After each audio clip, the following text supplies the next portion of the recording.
When 12-year-old Jordan Miles asked his teacher to check his IQ's balance, the whole class exploded with laughter. Snickers rolled across the room. Someone whispered that he finally lost it. Another said he was trying to look smart. The teacher only smirked and tapped the keyboard like he was granting a pointless wish. But the moment the portal loaded, the screen froze, flashed red, and every laugh in the room died at once. The room went still as the red light pulsed across the screen.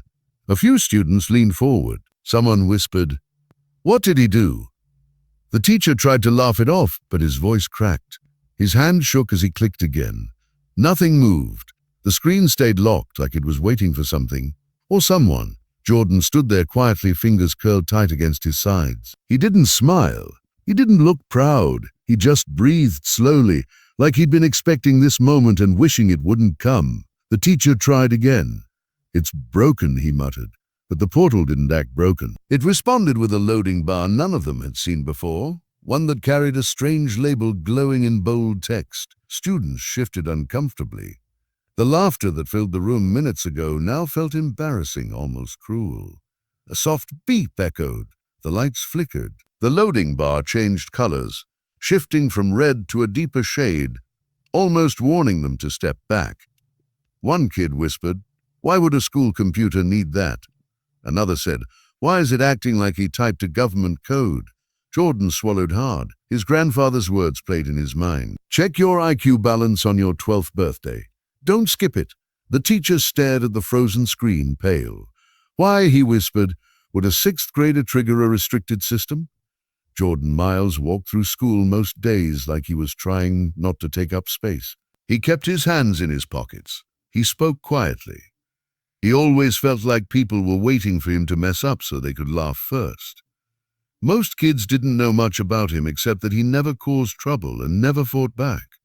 His mother worked long hours, so he walked to school alone. His clothes were clean but worn.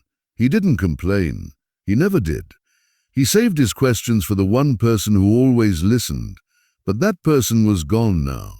His grandfather had been the only adult who treated him like he carried something important inside him, something worth protecting. Before he passed, he left Jordan a strange message, almost like a secret mission. "On your 12th birthday, check your IQ balance. Don't skip it." Jordan didn't understand it. It sounded like a joke. But every time he ignored it, the words tugged at him, like they mattered more than he realized. When he woke up that morning, he sat at the edge of his bed and whispered the message again. He didn't know why it felt heavy. He didn't know why his chest tightened. He only knew one thing. Today was his 12th birthday, and he had to check it, whatever it was. On the walk to school, he practiced how he would ask the teacher. Maybe he would sound confident. Maybe he wouldn't stumble over the words. Maybe the teacher wouldn't laugh. But deep down, he already knew how it would go. Kids like him didn't get taken seriously, especially not by someone like Mr. Hall. Mr. Hall loved control. He enjoyed telling students what they didn't know and reminding them that adults were always right.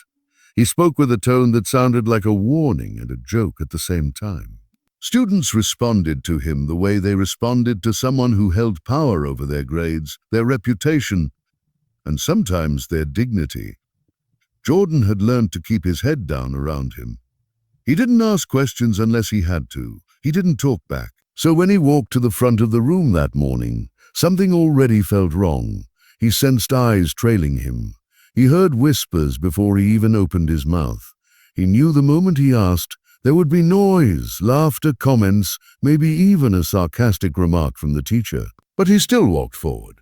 He stood by the desk and spoke softly. "Can you check my IQ balance?" That single line cracked the room open. Someone choked on a laugh. Another said, "Since when does he have a balance?" A few kids rolled their eyes. One muttered, "Bro thinks he's a genius now." Mr. Hall leaned back and sighed dramatically, playing to the crowd. He didn't need to say anything cruel for the humiliation to hit. His smile did all the work. Jordan felt heat crawl up his neck, but he stayed still. He didn't back away. His grandfather's words kept him rooted there. Mr. Hall finally tapped his keyboard. "Fine. If it means you'll go sit down, let's check this balance." His tone was light but sharp. Jordan nodded once, though his stomach twisted. The teacher opened the old-school portal.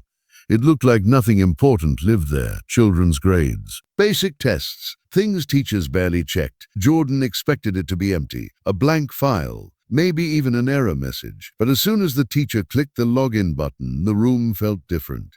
The portal didn't open normally. The bar didn't load smoothly. Instead, the screen flickered, like something inside the system woke up at the wrong time.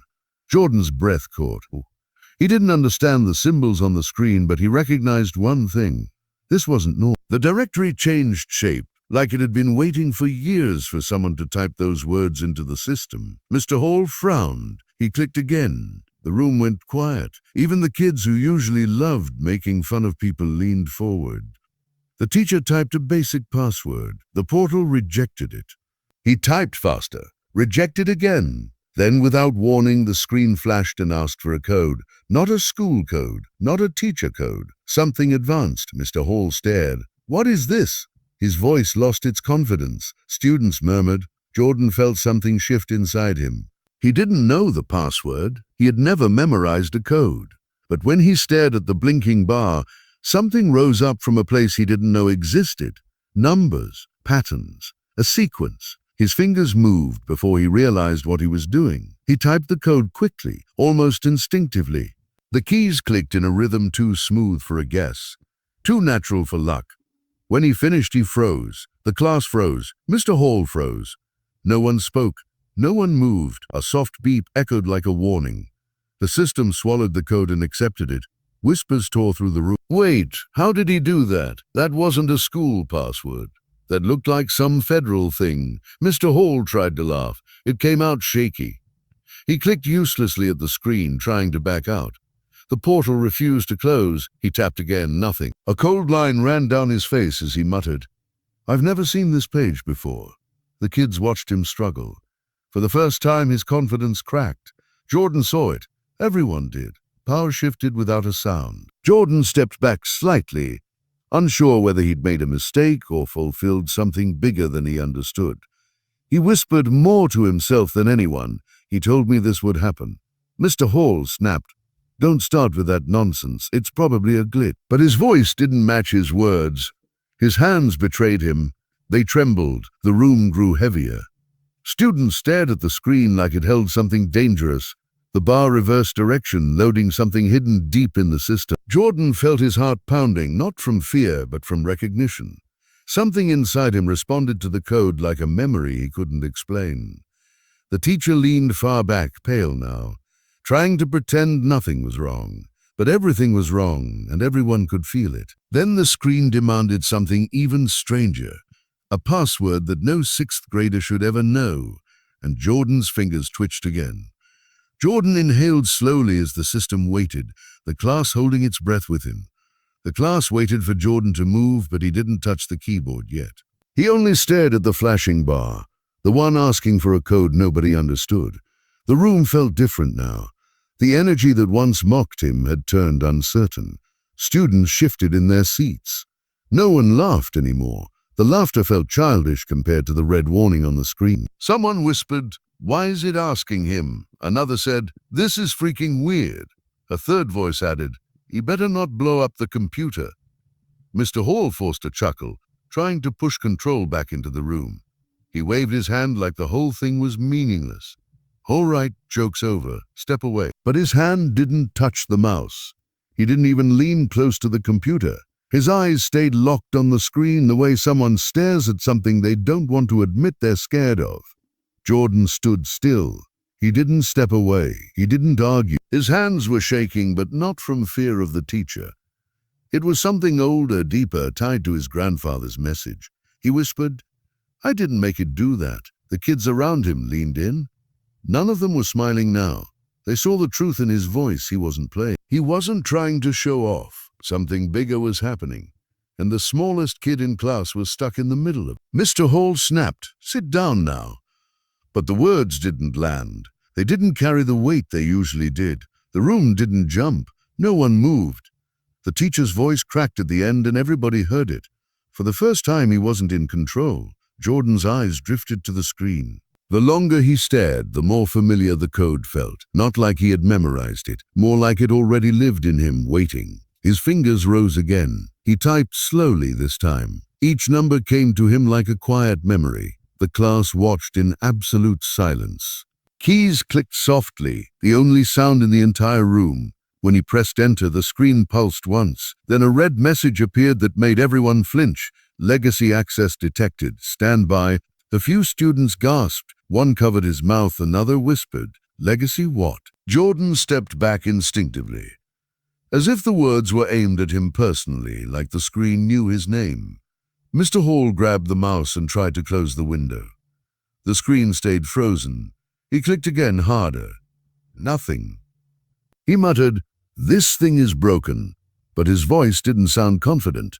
It sounded like he didn't believe himself. He didn't want this. He didn't want attention. He didn't want to be the center of the room. But there was no way out. His grandfather's last message had forced his hand, and now the whole class was staring at him like he was someone different. Mr. Hall stood up straight, trying to regain control. "It's obviously a prank," he declared, but no one agreed. No one nodded. The teacher's face was pale. His hands twitched. And when he clicked the mouse again, the same red message popped up, louder this time, almost like a warning. "Access confirmed. User identified." Students gasped again. One said, "No way." Another whispered, "Why would it confirm him?" Jordan didn't answer. He couldn't. His throat felt tight. His heart pounded hard enough to echo in his ears.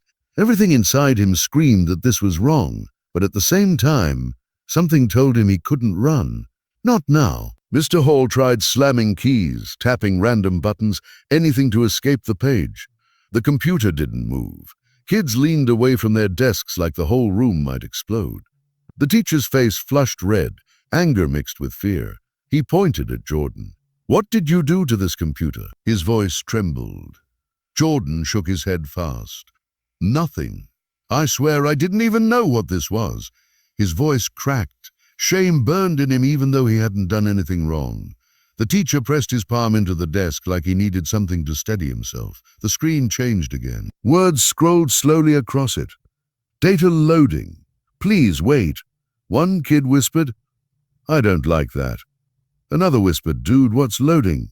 The quietest voice in the room said, "Does this mean he's like special or something?" Jordan's head lowered.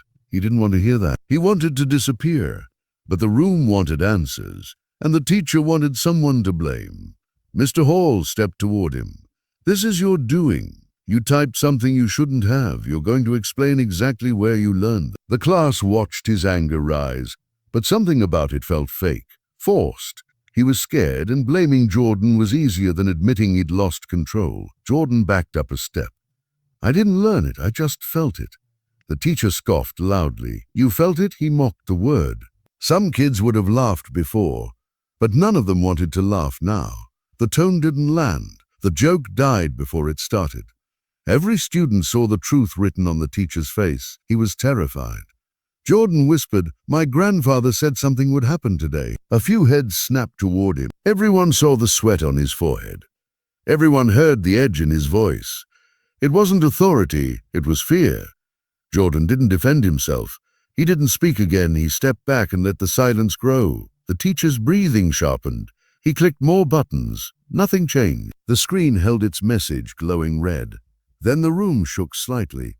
The speakers crackled. A loud alert blasted through the school system. Students screamed. The teacher stumbled back. Jordan froze. The screen lit up with a new message, and whatever it said made the teacher's face drop completely. The loud alert echoed through the hallway like a warning no one understood. It wasn't a normal school sound. It wasn't the bell. It wasn't a fire drill.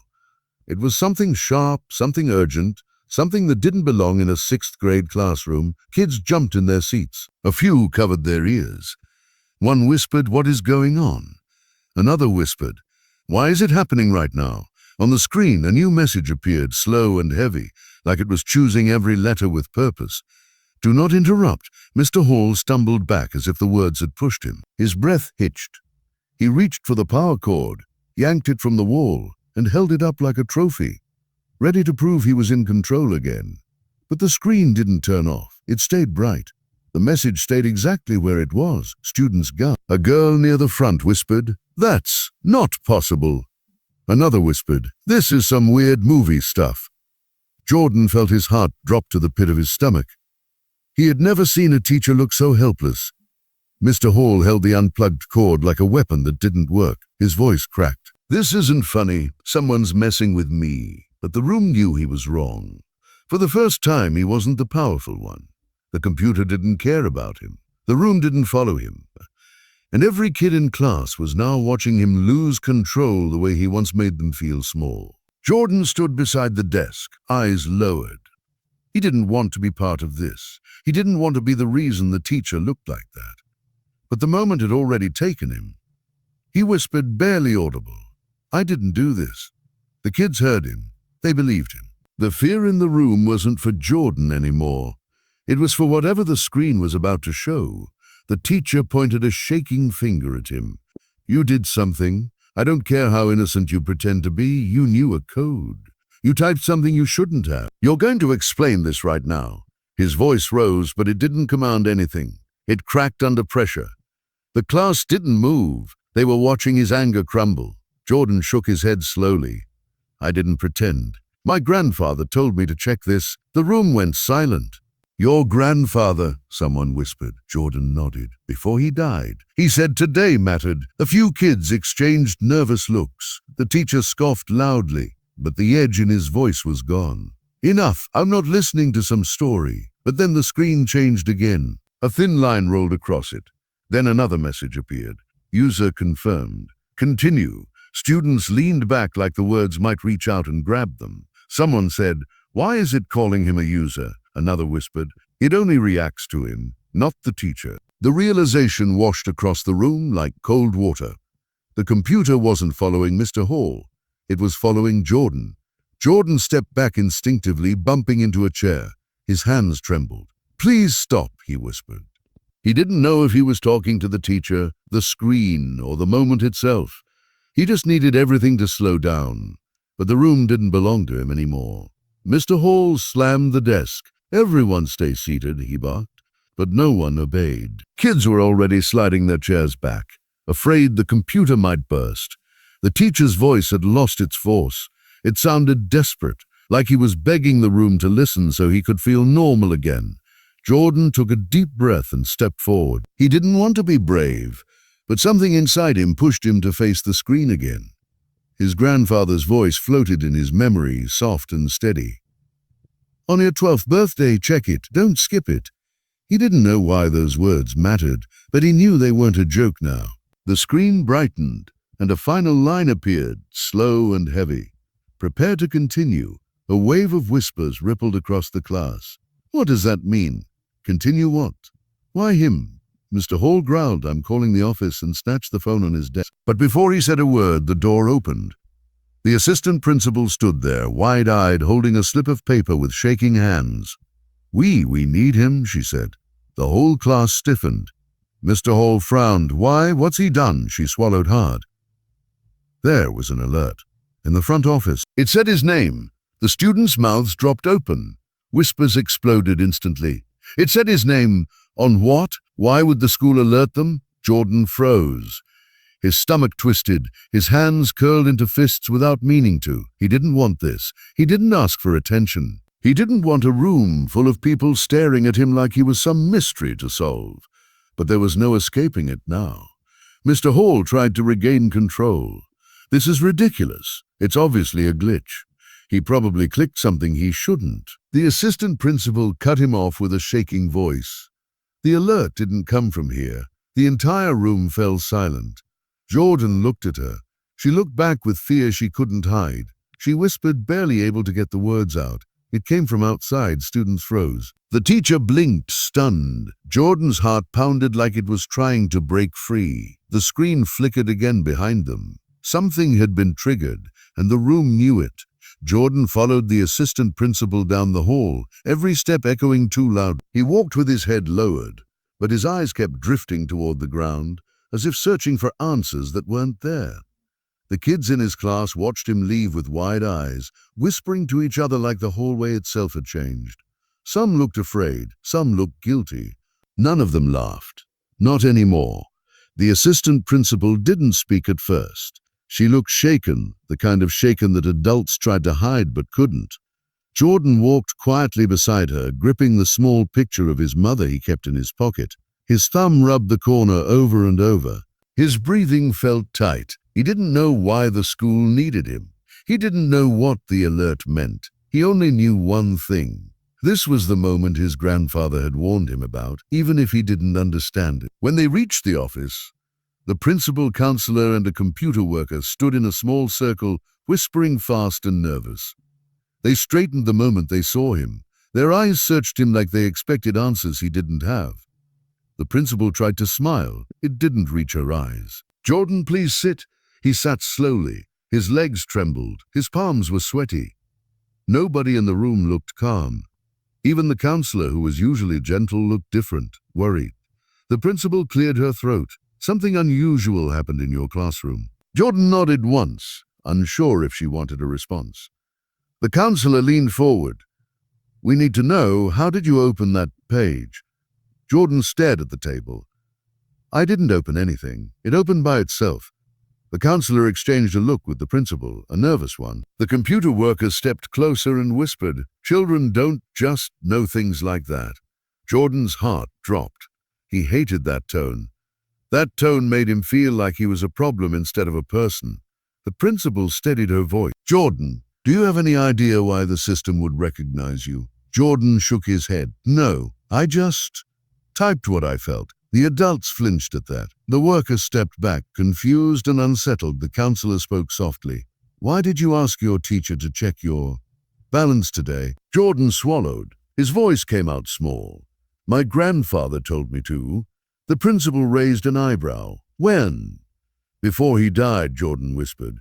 "He said on your 12th birthday, check your IQ balance, don't skip it."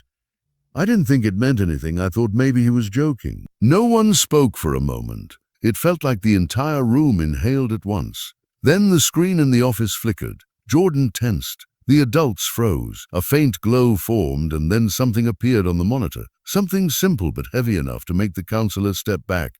A letter. A letter with Jordan's name on it, signed by his grandfather.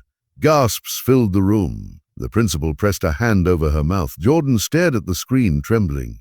"That's from him." The counselor whispered, "How is this here?" She wasn't asking Jordan. She was asking fear itself. The principal clicked on the letter with a shaking finger, and as it began to open, Jordan felt his world tilt. The screen glowed brighter. The adults leaned closer. Then the letter began to speak for his grandfather, line by line. The letter unfolded slowly across the screen, each line appearing like it was being written in real time. Jordan leaned forward, mouth slightly open, breath caught in his throat. He knew his grandfather's handwriting. He knew the way the letters tilted, the way the words flowed. And there it was, alive again, speaking to him through a message left years before. The first line made the room go silent. "If you are reading this, Jordan, it means today has arrived." The counselor pressed a hand to her chest, stunned. The principal whispered, "He planned this." The worker stared at Jordan like he had never seen him before. Jordan's eyes watered as the next lines appeared. "This is your 12th birthday. I am proud of you. You won't understand everything yet, but you will understand enough." Jordan swallowed hard. He felt the words pull him closer to the screen, like they were reaching out for him. The principal asked quietly, "Jordan, did you know any of this?" He shook his head fast. "No, he never explained anything," the counselor whispered. "He didn't just explain. He prepared." The letter continued, steady and calm. "Years ago I noticed something extraordinary in you. You were too young to understand it, so I hid the truth until you were ready. Today begins what I could not finish." Jordan felt his heartbeat slow, then speed up again. He whispered, "What truth? What did he see?" The adults exchanged uneasy looks, unsure if they wanted to know the answer. More words appeared. "You were part of a study when you were very small. A study meant to help children with unusual minds grow safely. But it was taken from the people who cared and given to people who wanted control." The principal stiffened. The counselor looked horrified. The worker stepped back like the words pushed him. Jordan felt dizzy. What does that mean? Why me? No one could answer. No one even tried. The letter kept going. I withdrew you from that world before they could use you. I hid your results, hid your files, and hid you inside a normal life. But the day would come when your mind would reach the point I feared. That day is now. Jordan's hands curled into fists. He didn't want this. He didn't want to be extraordinary. He just wanted to be normal, unnoticed, safe. The counselor reached toward him gently, but Jordan didn't move. Another line appeared. If the system opened for you, then others may already know. They will look for answers. Some will want to protect you. Some will want to use you. The principal stepped forward quickly. This is serious. He needs support. The worker muttered. This is bigger than anything we can handle, Jordan whispered. Please stop reading. But the letter wasn't done. Jordan listened carefully. The moment this message appears, you must not panic. You must stay calm. You must trust the right people. Your mind is strong enough for this. Stronger than you think. Tears blurred Jordan's vision. Why didn't he tell me, he whispered. The counselor knelt beside him. Maybe he wanted to protect you. The final lines appeared slowly, painfully. If you are seeing this, they will come for him. All the adults froze. The air went heavy. Nobody breathed. Jordan stared at the last line, shaking. The principal whispered. Come for who? The counselor whispered. He means Jordan. The worker paced, panic. Jordan's voice cracked as he whispered the only question left in his mind. Who's coming for me? The room went silent. No one had an answer. And the screen behind them stopped glowing, as if it had delivered its final warning. The office felt smaller than before. The walls pressed in. Adults shuffled papers they didn't mean to read. Jordan sat very still. His fingers clenched the picture of his mother so tight the edges bent. He did not speak. He waited. Is he okay? The counselor's voice shook. The principal's face was hard to read. She looked like someone who had to make a choice she didn't want. The computer worker kept glancing at the door like he expected someone to burst in. He's just a kid. The principal tried to sound firm. It didn't work. The words fell thin. A soft chime came from the computer. The screen lit again. Numbers rolled across it. It felt like someone counting down. Not again, someone whispered. Jordan blinked. The numbers stopped. A new line appeared. Bold, clear, cognitive rank, prodigy tier, level red. Someone laughed a little, sharp and ugly. The sound died quickly. What does that even mean? The counselor stared at the screen like it might answer her. It means we don't know what to do, the worker said. His hands trembled. He had been in charge of small problems all week, and this was not a small problem. Jordan felt the heat in his face. He hated the attention. He wanted to hide. He wanted to sink into the chair and disappear. But the screen did not ask for hiding. It wanted answers. It wanted him. Can he do the test? The principal asked. She sounded more like a person in a play than a real person. Her voice wavered. Jordan stood before she finished the sentence. He did not say anything. He did not need to say it. He walked to the computer. The hallway felt far away now. The room held its breath. He put his hands on the keyboard. His fingers moved like they belonged there. Questions appeared, not easy ones, not the kind from school. Strange puzzles that felt like riddles and patterns. Numbers that bent in strange ways. Words that fit together like pieces of a game no one else had seen. He answered them fast. Not like someone showing off, not like someone trying to impress. The answers came steady and quiet. Each one clicked into place like a solved step. The screen kept scoring. Higher, higher. The room watched the numbers climb. Stop, someone whispered, but no one moved to make him stop. They wanted to. They needed to. They were afraid of what came next. The test shifted. Memory tasks. He repeated long strings of numbers with no pause. He traced patterns backward. He solved logic like someone reading a book he had read before. At one point, the counselor sat with her head in her hands and let out a soft sound that was almost a laugh and almost a sob. The teacher's face in Jordan's memory flashed for a moment. Mr. Hall had laughed at him that morning. He had mocked and nudged. Now his face was pale and small. He watched like a man who had fallen into a hole he couldn't climb out of. Is that? You can't be serious. Kids don't do that. Words circled the room. None of them fit. The scores stopped climbing. The test finished. A line of text spilled across the screen. It did not sound like a school message. Top percentile, beyond scale. Silence hit like a stone. Even the air seemed to hold back. The principal stood up so fast the chair scraped. She paced once, twice, then stopped. Her hands were tight at her sides. Her voice came out small. "We need to call someone." She did not say who. The computer worker swallowed and reached for the phone. His fingers hovered. He did not dial. A knock came at the door. A man stood in the doorway, coat on, hair wild, eyes like someone who had been looking for a light in the dark. He did not smile. He did not ask to come in. He walked in as if he belonged. "Is this him?" His words landed like a stone. The room froze. The man stopped at the desk and looked at Jordan like he was reading a small, dangerous book. He did not introduce himself. He did not need to. The name on the screen seemed to follow him in. Jordan felt the air change. The man's presence moved the room. Adults shifted away without meaning to.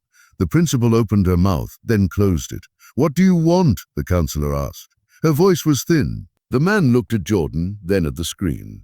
He tapped the desk once, hard enough to make the pen roll. "Where did you find that file?" he said. Jordan swallowed. "On the school computer."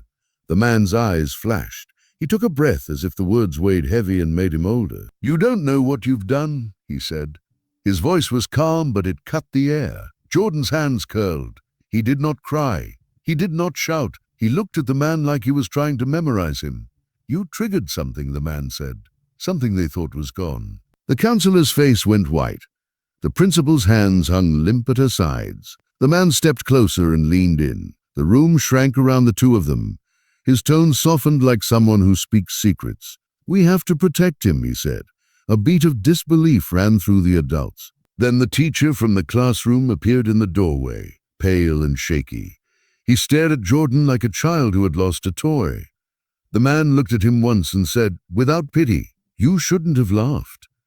The teacher's mouth opened, closed, and then he walked away. He could not meet Jordan's eyes. Jordan watched the man. He met the man's gaze with something calm and steady. He did not need to ask for help. The room answered for him. Outside, faint and far, a sound began that made the man's face go hard. It was the sound of engines. The man looked to the window. His jaw set, he turned back to the group and said one line that made the blood move faster in Jordan's veins. "They know where he is. They know where he is," the man said. Silence pressed in like a heavy hand. "What do you mean?" They saw the activation. They saw the link from this school. They saw the link from this school. Who saw it? People who don't leave kids alone. A tremor moved through the room. The principal's hand tightened on the desk. The counselor swallowed. The computer worker looked like he wanted to run. "Are they coming now?" "Maybe already. How many?" "Enough." A distant sound grew outside. It was quiet at first, then it became clearer. Engines, voices. The kind of noise that meant cars were moving fast toward the school. The man moved to the screen. He tapped a few keys and a map filled the monitor. Tiny lights blinked across it. Lines connected them. Names slid by too fast for anyone to read. The room watched the map like it was a living thing. "They're closing in," he said. "You can see them on this?" "Yes." "Is there a way to hide him?" "There's time, but not much." "How long?" "Minutes, maybe 15. The teacher who had laughed at Jordan came in then. He stood by the door, hands shaking. He stared at the map like a guilty man watching the police chase a car he once pushed. He tried to speak. His voice broke. "What did I do?" "You made him a target," someone said. "So take me away. I deserve it." "No," the man said. "You don't deserve that. He does not need shame on top of fear." Jordan watched them argue like their voices were pieces moving around him. He felt small and huge at the same time. His mouth was dry. The picture of his mother was warm in his pocket. He thought of the last words his grandfather left him. He thought of the quiet mornings they spent solving puzzles with little smiles. He did not want to be used. He did not want to be hunted. "Can he be protected here?" the principal asked. "We can lock the doors," someone said. "And what then? They'll come. They have ways.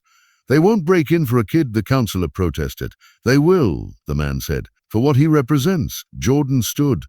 His knees felt weak. He walked to the window and looked out at the empty street. It would not stay empty. He turned back and faced the adults. He did not speak for a moment. He gathered himself like someone drawing a breath before diving.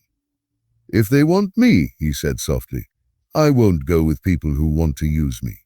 What do you want? To be left alone until I'm ready? That's not an answer they will accept. It's my life. You are 12, someone said. You're right, he said, but it's still mine. The man who watched the map studied him with a look that mixed anger and something like relief. He stepped closer to Jordan. His voice changed, softer now. He won't be left alone, he said. Not by me. He needs guidance. He needs someone who knows the cost. Who are you? You will meet me soon enough. How do we know we can trust you? You don't. But you can hear me out. The principal looked like she wanted to say yes and no at the same time. The counselor nodded a little. The teacher looked away.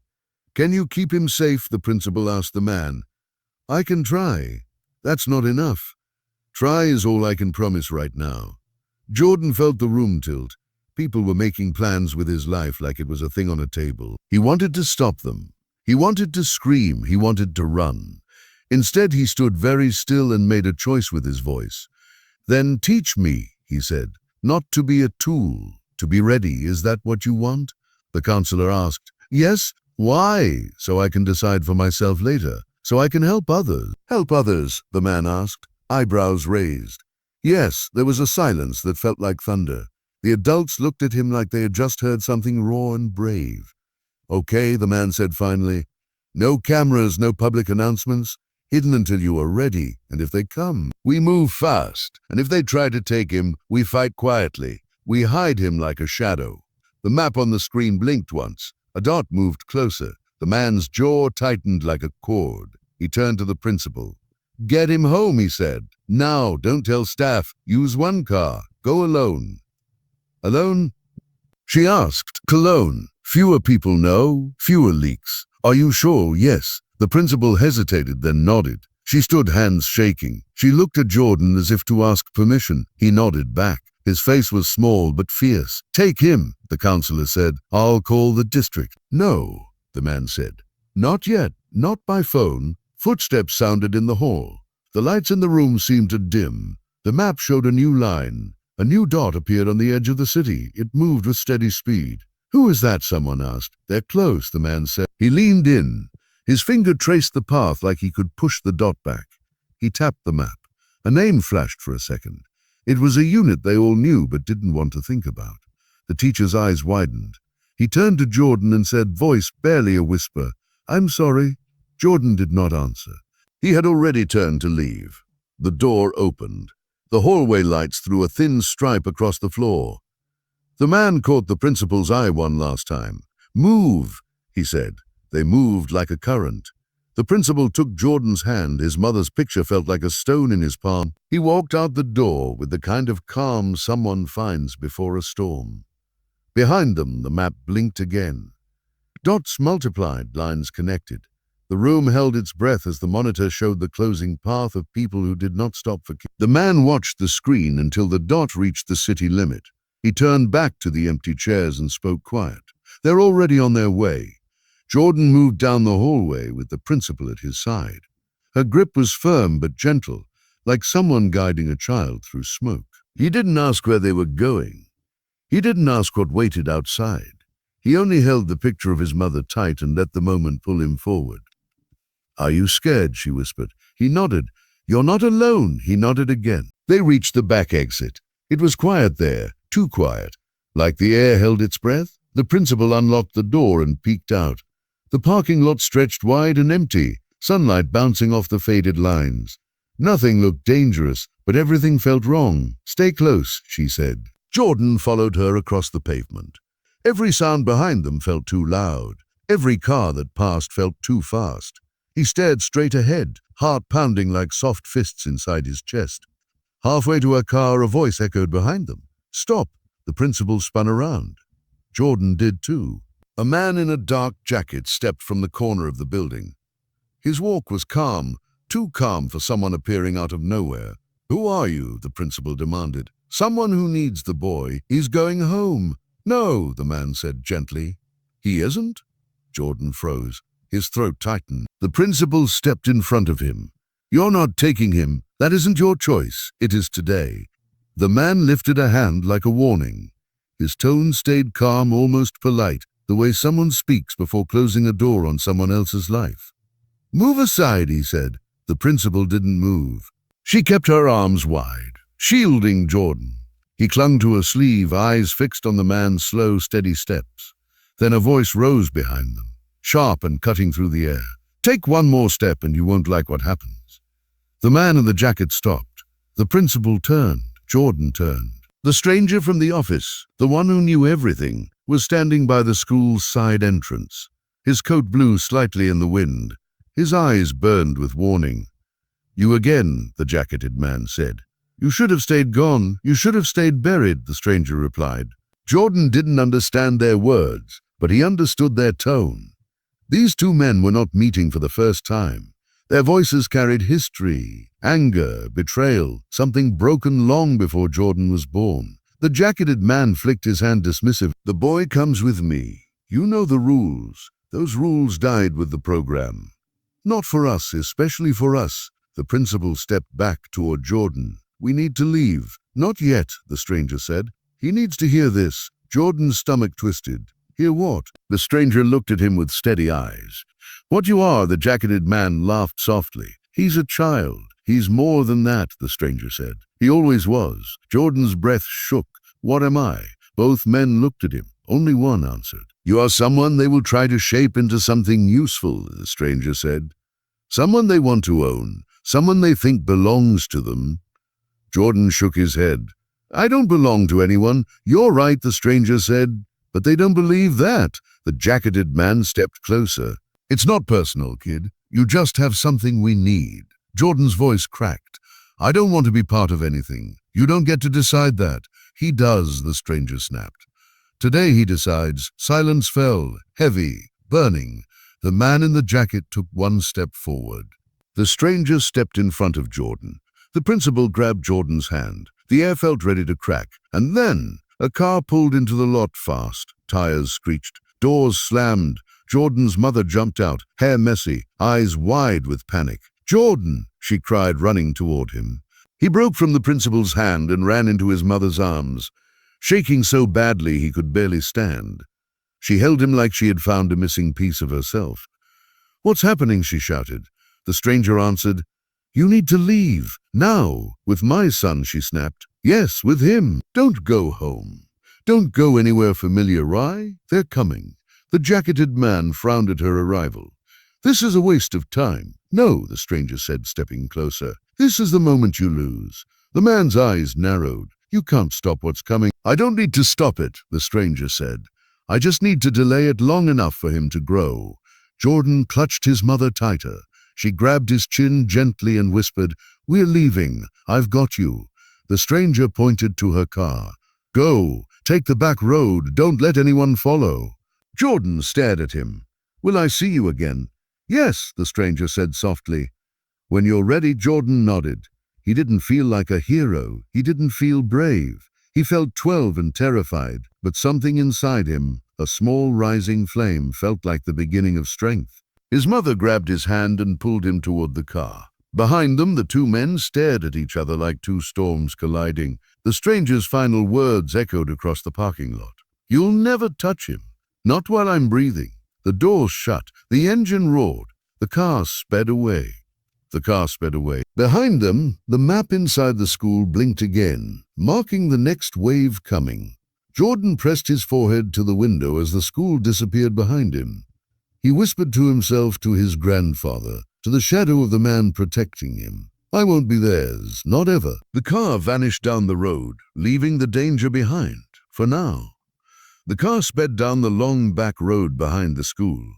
Jordan sat pressed against his mother's side, breathing in short bursts. She kept one hand on the wheel and the other on the back of his head, fingers shaking as they held him close. Neither of them spoke at first. The world outside the windows blurred into colors that meant nothing. Jordan couldn't stop replaying the parking lot. The two men, the map, the warnings, the fear that crawled up his spine. His mother finally whispered, "Did they hurt you?" Jordan shook his head.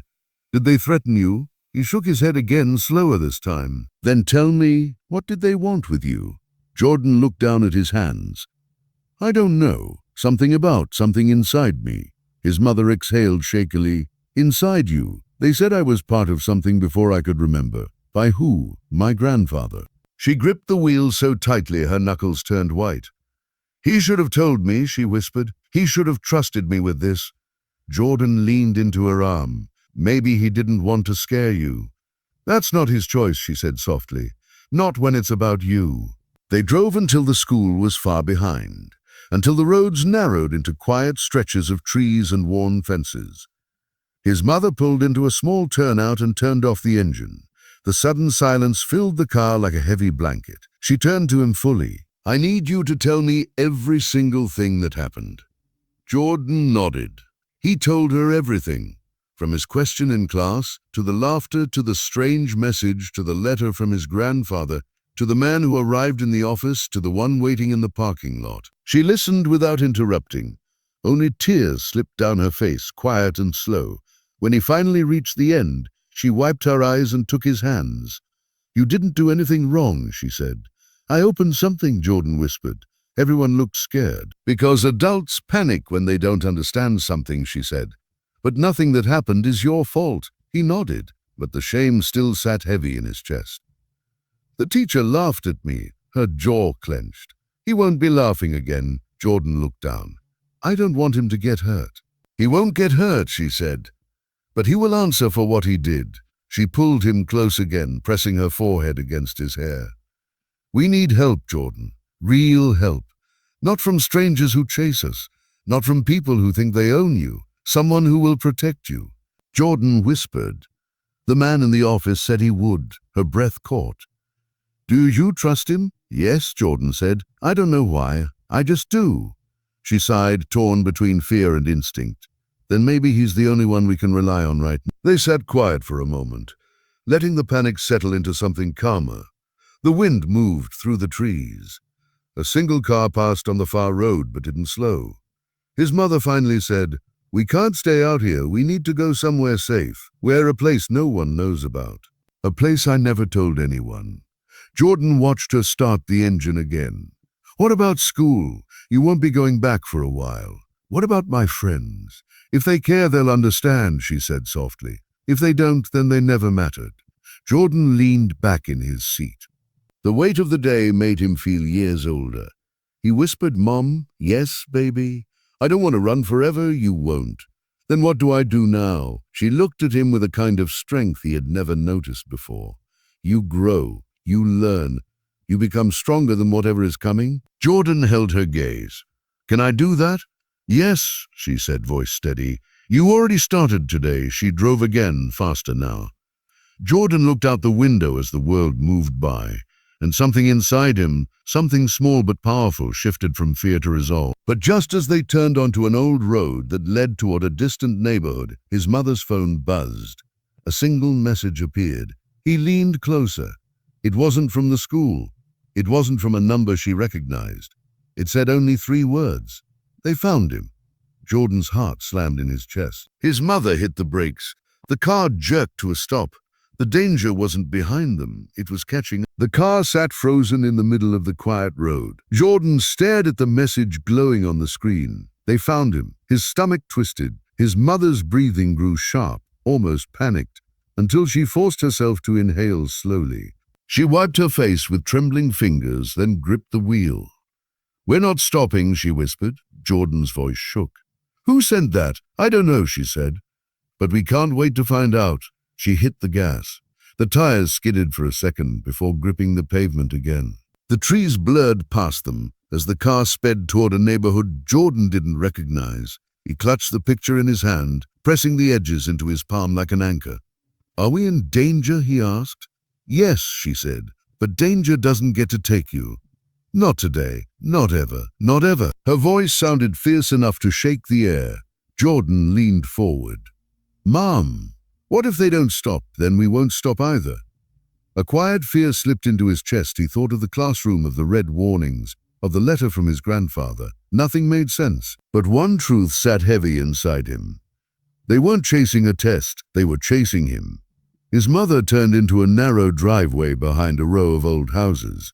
The place looked abandoned, but she parked with purpose. Jordan looked around, confused. Where are we? A house my father used to own. Your father? Yes, she whispered. Your other grandfather. No one knows about it. Not even the people who looked into our lives years ago. It's safe. The word safe felt fragile, like glass that could break if touched too hard. They went inside. Dust floated in the air. The house smelled old, unused, forgotten. Jordan walked slowly through the quiet rooms, his steps echoing soft against the wooden floors. His mother locked the door behind them and checked every window twice. "Mom," he whispered. "What if they come here?" "They won't," she said. "They don't know this place exists." Jordan stood in the middle of the living room. His hands trembled, his breath felt thin. "Why me?" he whispered. She knelt in front of him. "Because you were born with something special. I don't want it, I know. I just wanted to check my balance." "I know, baby." Her voice cracked. She pulled him into a tight hug. He pressed his forehead against her shoulder, feeling the warmth of her arms wrap around him like a shield. After a long moment, footsteps sounded on the wooden porch outside. His mother froze. Jordan did too, not breathing, not blinking, then a soft knock. "Don't move," she whispered. Another knock, firmer this time. Jordan's heart raced. His mother slowly peeked through a crack in the curtain. Her breath caught. "It's him," she whispered. Jordan's fear softened, replaced with a cautious relief. She opened the door just enough to see the stranger, the man who had warned them at school, the one who had stood between him and danger. He stepped inside quickly and shut the door behind them. "You did well," he said. "They lost your trail." His mother exhaled, finally breathing again. "How did you find us?" "I followed the back roads," he said, "and I know the places your family kept hidden." Jordan stepped closer. "Are they still looking for me?" "Yes," the man said, "but you can stay ahead of them if you learn how." Jordan's voice tightened. "Why do they want me?" "Because your mind is different," he said. "Not broken, not dangerous, just rare enough to make the wrong people interested." Jordan swallowed. "Can you help me?" The man nodded slowly.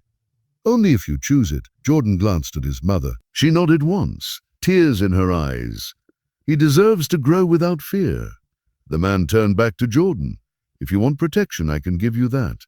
Quietly, carefully. If you want to learn, I'll teach you. If you want to stay hidden, I'll keep you hidden." Jordan held the picture of his mother in his hand and whispered, "What if I want something else?" "Tell me," the man said. Jordan raised his head. His voice steadied.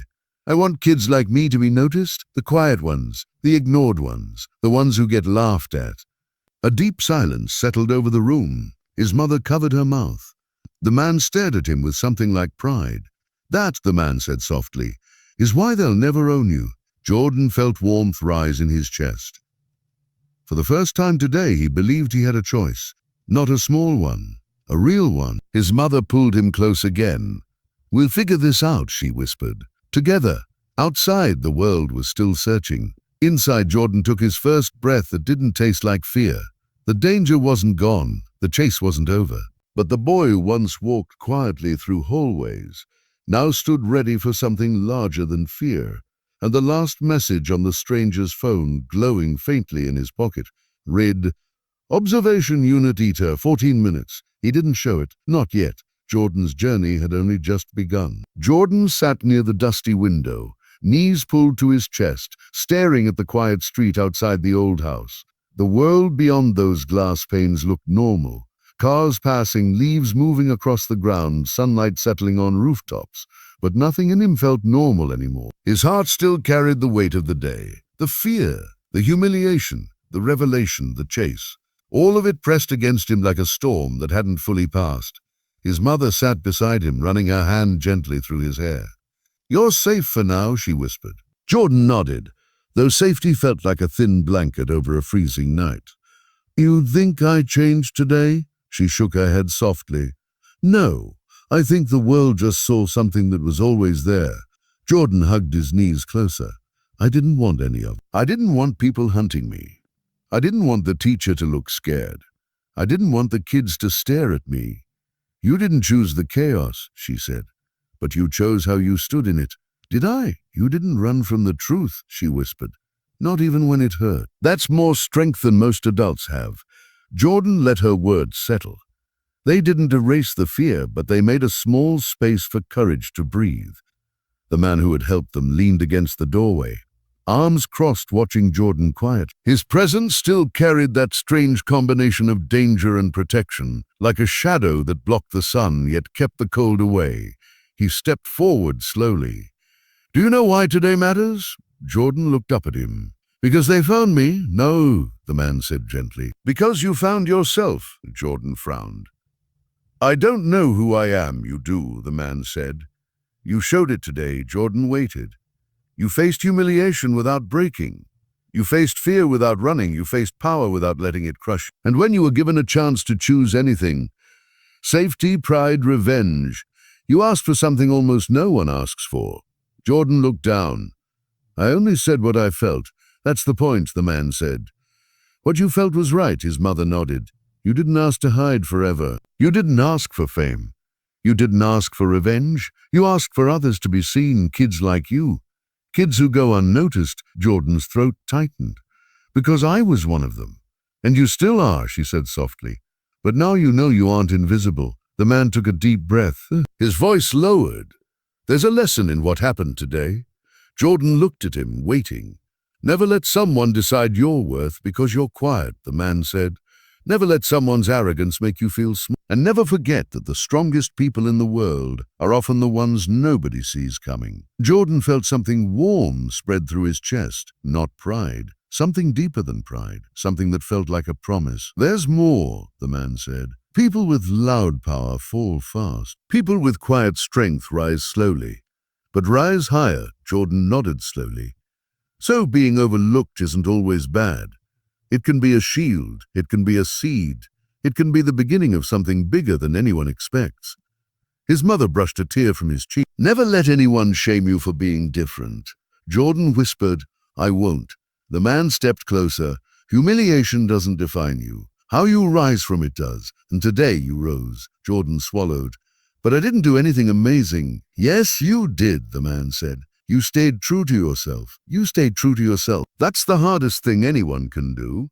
Jordan leaned back against the wall, breathing slowly. His fear didn't vanish, but it no longer controlled him.